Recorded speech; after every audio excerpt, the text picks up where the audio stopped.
What is going on, guys? So today I am reviewing chapter 914 of One Piece. I already did the live reaction. If you've not seen that, I posted that a few hours ago. It does take me longer than I usually anticipate, like 4 or 5 hours for me to get the review up, because for some reason my computer just decided that it's going to start rendering videos extremely slow. So I apologize for that, but here we are now. Here you go. So just talking about the chapter. Oh, also, if you hear a lot of background noise, that's Podrick. He's really in rare form today. I shouldn't say today. Pretty much how it works with him is every about, I don't know, 2 hours he will run out of energy and fall asleep for about 12 minutes, and then for the next 2 hours after that he is just a psychotic animal moving around at full speed. So that's we're currently in that state. I'm guessing at some point in the video he'll probably jump up here, so you know, just a disclaimer, that is going to definitely be happening in this video. But anyway, so like I was saying, chapter 914 of One Piece was absolutely fantastic this week. I did enjoy it a lot. There's surprisingly some action involved. I thought from the beginning of the chapter there would not be too much going on. Just the cover page alone was actually very exciting, because I did not realize this in the live reaction. I had to ask people. It is Bellamy that we got to see, which is awesome. I was really getting sick of Orlumbus. Nothing really particularly exciting was happening in his little side story, and he's probably my least favorite of the commanders so far. And Bellamy's not a commander, of course, but he is an interesting character to me. He's also voiced by Obito's voice actor, which is fantastic. So yeah, I'm excited to see more about Bellamy. I don't really like him so much as a character right now, but I can tell that he's probably going to get a lot better as the story goes on. He's one of those type of characters, definitely dynamic. So I am excited for that to continue. Talking about the City of Leftovers, yeah, I believe today I made for the second time in a row, unknowingly, a comment on how it is the City of Leftovers, which kind of sounds like something Hawk from Seven Deadly Sins would be interested, as he is the captain of the Order of Scraps, or, you know, leftovers. So, yes, that is interesting. I will probably make the same comment in chapter 915's live reaction if once again the city's name is mentioned, because whenever I do these live reactions, it's early in the morning and I'm very tired, so I just completely forget that I have already mentioned that. So I'm sure I'll do it again. So do get excited for that. There's a lot of indications at this point that Kiku, this character Kiku, is a man. I don't know which way I'm really leaning towards right now. I guess it's probably a girl. My biggest reasoning being that whenever Oda has these cross-dressing characters, it is pretty obvious that they are that. Like, it's usually a man trying to be a woman, and it, like, they just have ridiculous, like, leg hair and arm, it's just everything. I mean, it's like gross. So with this character not really appearing like that, I'm assuming that's not the case. I'm guessing it's probably a girl at this point, but there are a lot of obvious indicators that it could be a guy. First of all, of course, her referring to herself as a guy, pretty much saying I in the way a man would. If you're not familiar with how that works in Japanese, just like, there's different ways to say I instead of just the way we say one version, just I. There's many different ways you can say I in Japanese. Some of them are meant for females, really only one is, and kind of more recently they've picked up a few, kind of.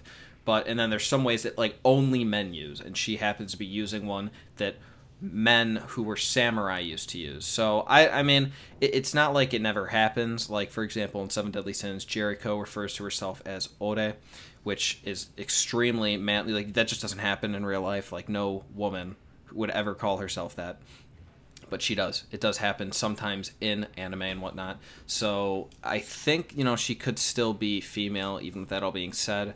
I guess we'll just have to see more on that. I'm sure we'll figure it out very soon, honestly.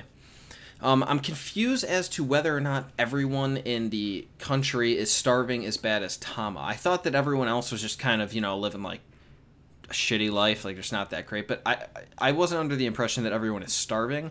But after this chapter, I feel like that might be the case, because, you know, Tama was saying like she couldn't accept this food because everyone else is starving. She doesn't want to be just treated better than everyone else just because she's a kid or whatever.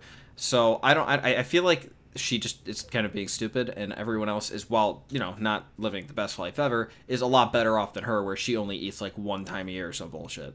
So I don't know, we're gonna have to see more on that. I am interested to see more on Tama's devil fruit. Specifically, for one thing, she says in this chapter that when she eats the mochi or whatever, it does not affect her hunger. So it doesn't really, like, I guess, nourish her. So she can't just become well fed by eating her own mochi that she creates, which I'm assuming, by the way, is a devil fruit. But I'm also curious as to whether or not this is true for other people. Like, could she feed Luffy or other people of the village?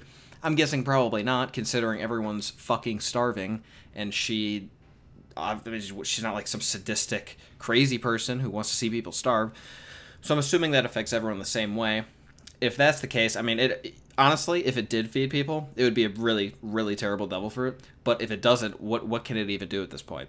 It's technically not confirmed that it's a devil fruit, but I mean, what else could it be at this point? I'm pretty sure it has to be, which is strange because, Katakuri has, like, the Mochi Mochi no Mi, and now we have her with something related to Mochi. Very strange. Like, really, I mean, if you think about it, it's almost identical to Katakuri's, just worse, really. So I'm not sure what is going on with that. I have a feeling it's going to end up being like an insane part of the plot. Maybe it can do something crazy. Maybe that is the reason they are taking her away. I'm going to talk about that more later, so let's just move on to my next point. So something I thought was interesting is how Luffy just seems to constantly be saying stupid stuff, and Zoro has to correct him, saying, like, this is Luffy Taro. My comment on this is if Zoro is going to be the responsible one in this group when they're just together, they're screwed. I mean, that really is true. Like, they're just going to be completely screwed if Zoro has to be the responsible one. If Luffy can't be dependent on it at all, which he can't, then they're screwed because Luffy's an idiot, and Zoro is not that much better, honestly. So I'm sure they're going to get themselves in a lot of trouble, and I'm really excited. Maybe with Law being shown at the end, clearly about to intervene, they'll have some brains within the group, but we're going to have to see. I think that they're going to get themselves into a little bit of fiasco, and I'm very excited for it. Of course, the Dark Knight made an appearance. That was very interesting. I'm a huge fan of his character design and how his wings seem to be coming out of his asshole. That's really exciting. I would love to see more of this character. I'm sure he's probably going to be top 3 strongest characters in Wano, so let's just sit tight for that. Super excited. I'm curious also as to why they want Tama. Why exactly would they take her? I'm thinking maybe it has something to do with her Devil Fruit ability. Again, cannot imagine why that would be valuable in any way, shape, or form, but really, what else has she done? I guess she's training under this guy who's like a master blacksmith to some extent, if he's like creating these super legendary swords. Maybe that's something. Maybe they want to take her hostage and then like blackmail him. I don't know. That's the best I can think of. I really don't see any reason they would want to take her except for something related to her Devil Fruit, which seems pretty unlikely because it's garbage and doesn't even really make any sense. And then, of course, this guy could maybe... They want to blackmail him. That I could see that as a possibility. The sword that the Kiku took, I'm sure is going to be godly. That did not look like an ordinary sword. It kind of looked like a clover, just based on like the hilt. I believe it's called a hilt, right? The thing that connects like the sword and the... or maybe the hilt's the bottom part. You know what I'm talking about. It looks kind of like clover. There's like 3 little rings.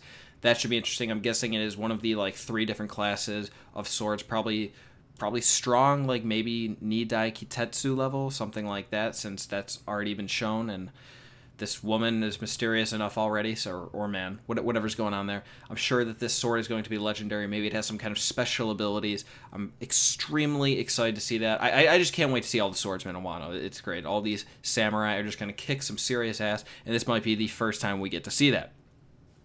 And lastly, super happy that they are just jumping into this, like, battlefield out of nowhere really quickly. Wano's just barely started, and they're already doing that. Unfortunately, I think Law might pull them out of the battle, which would be a serious problem because, for one thing, then what's going to go on with Tama?